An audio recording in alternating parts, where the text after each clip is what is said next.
Hi everyone, it's Margaret Manning here. Welcome to 60 and Me. This is the place where women who are aging beautifully come to be inspired.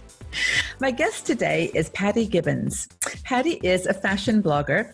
She actually has a very interesting background. She started her career as a psychotherapist and moved into fashion blogging one day almost for fun, saying, you know, I'm just going to deny ageism and invisibility, and I'm going to have fun with fashion. And the name of her website is quite fascinating. It's Not Yet Dead Style.com, because she said, you know, I'm getting older, but I'm not dead yet. But I love that title. I love the frivolousness of that, Patti, and I'm really happy that you're here with us. Welcome.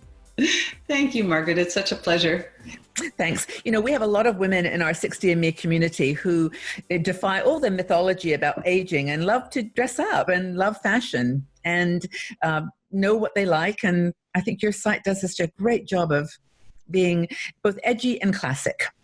Thank you. That's a lovely compliment. And my underlying philosophy is always, I can't tell anyone else what to wear, but I can help you find that authenticity within you that you want to share. Yeah, it's such an important thing. And I don't know whether it's your background as a psychotherapist that you come to fashion with more of an understanding of the reasons that people wear certain clothing and women feel the way they do in certain things.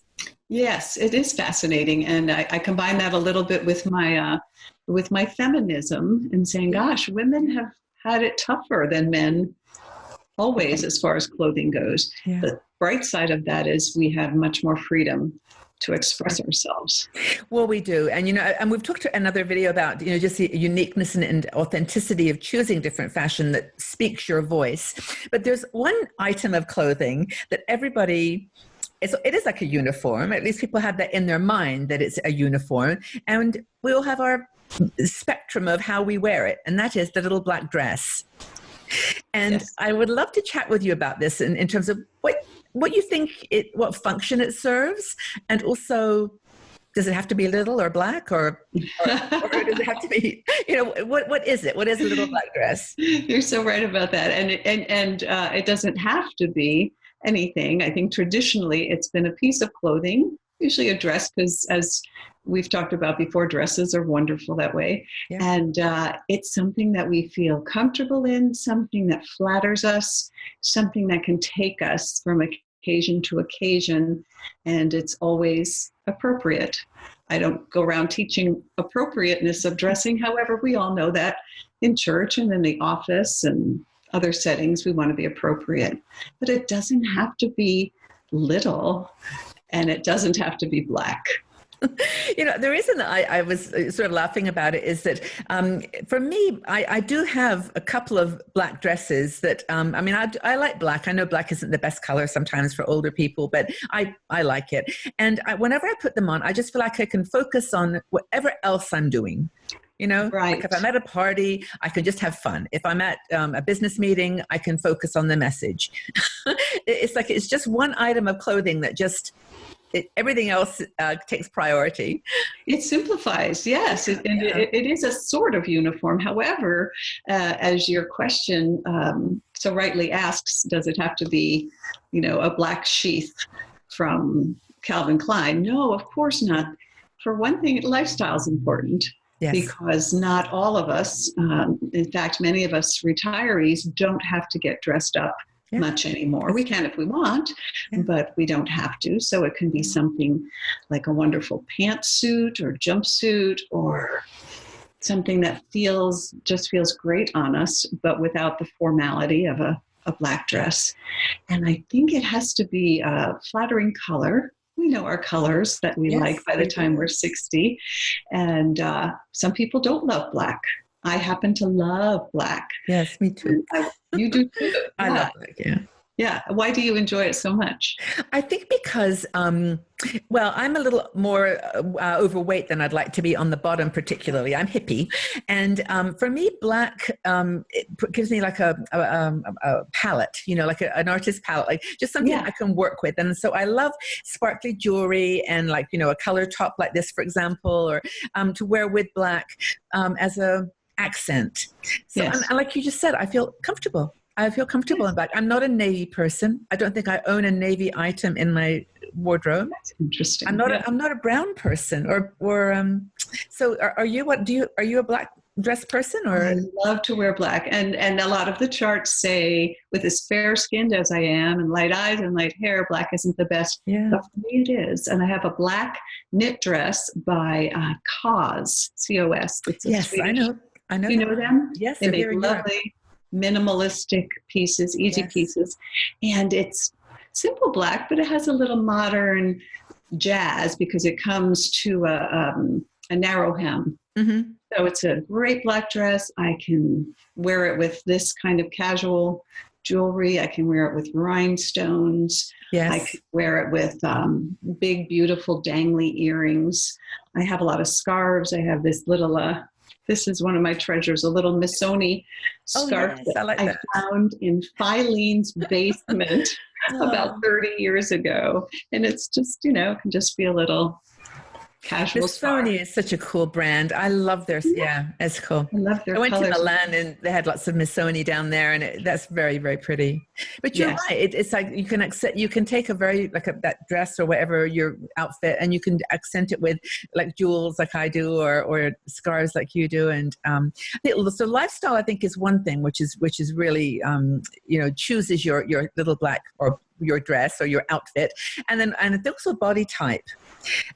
You talked about that at the very beginning. I think you mentioned, you know your body, and if you look good in a dress that has that wrap, that kind of ruched waist, it's really good if you've got a little bit of a tummy or hips, and that on a dress like a black or brown or navy, it makes it your dress. It's comfortable. Right. It's for your body type. That's a good point that we also know pretty well about ourselves by this age, is how long we like to wear our skirts. For me, nothing very revealing would be comfortable, so I wouldn't ever go that way. For other women, they love it. And the color can be whatever color you love.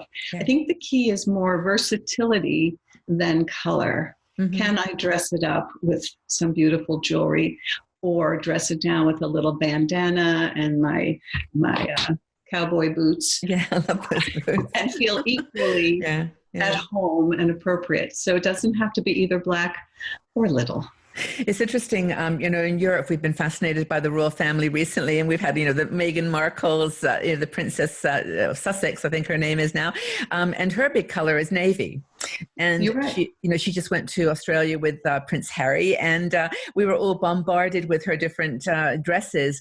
But in a way, she has got a dress that she wears all the time. It's the same. It's a boat neck, a bit like what did you call it? A toe neck, they call them, I think, where you for the shoulder. I love those too. And it's navy, and it's got something at the waist, like a ruched waist. Of course, she's pregnant now, so it's helping her there. But she seems to have found her little navy dress. She knows herself, or someone knows her style, and that's it. And I think that's a great example. Now, she, of course, is in the public a lot more than you and I will need to be, but still, you're so right. It's that comfort factor, reliability. I can always reach for my COS dress. If it's cold out, I just put a wrap around it. If it's hot, it's perfect in the summer. So it takes, it can take some shopping. It can take some experimentation to find it. But it's out there, and you'll know it. You'll know it when you get it. And when you see it, buy two. Yes.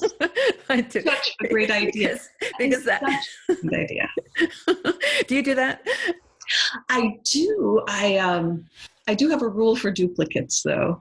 And I wouldn't have, for example, two of the same COS dress. I might have it in different colors or different shapes. But I do find, for example, and many other women do, I've collected too many striped tees, and I don't need 10 or 15 of them. Just 2 or 3 of my favorites would do. Yeah. So I guess I'm a little wishy-washy on that question. Yes, duplicate when it's hard to find and you don't know if you'll see it again, but you don't have to duplicate T-shirts from the Gap like I used to do. I love that. So be brave about choosing your little black or brown or navy or gray dress, but make sure that it suits your lifestyle, it suits your body type, and it speaks to your authenticity. I think, Yes. is there anything else that I think we should look for in that? Or maybe, I guess, the way that the fabric moves or That's whatever. an excellent point. Are you a person who likes to do your washing up at home, get a washable dress, or send it out? And I think the versatility, can it go either way? I mean, obviously a black lace and satin dress can't be your little black dress for going to coffee. It has to be a dress that can go both ways, either way. Yeah, now this has been a great conversation. Well, I hope it's inspired everybody, because I think it really is a comfort thing to know that whatever your mood is, whatever the situation, you can just go to the closet and in one little corner, you've got that one or two little dresses or pants or whatever that are you. Agreed. Thank you, Patti. Sorry, go ahead. You're going to say something. No, it's just that fashion is fun and for experimentation, and that's how we get a closet that we love. Yeah, for sure. Yeah. That's a good phrase, actually. Have a closet that you love. Mm-hmm. Go check out Patti's site. Actually, it's really a cool site, notyetdeadstyle.com.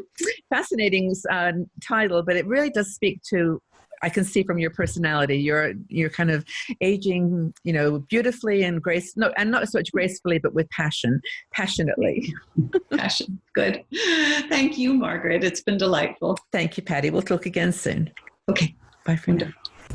If you enjoyed this video, please subscribe to our 60andMe YouTube channel and also visit our website. We are a strong and dynamic community of women over 60. We're challenging aging stereotypes, and every day we share fascinating stories, interesting questions, and great conversation.